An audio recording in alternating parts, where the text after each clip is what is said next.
So why I fell in love with it the most was my background with entrepreneurship led me into like this startup bus world where it's like a hackathon on a bus.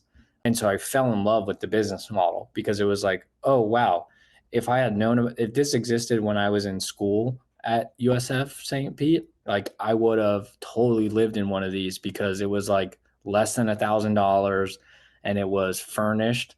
It had all utilities included. It had social events. It had cleaning. It had everything you could imagine. And so I fell in love with the business model really because I said, wow, this provides an opportunity to people that they wouldn't otherwise have, right? And then you build the network and the support system and you make new friends.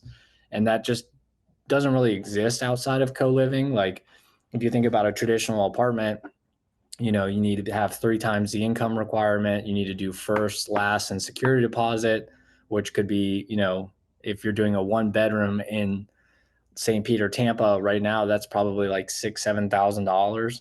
So like that's a lot of money for a college kid to just come up with to get into a place. And so you would see people just kind of get apartments together and share it organically.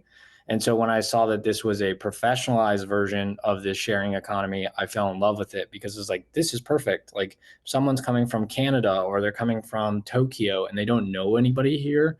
They're immediately ingrained into a friend group.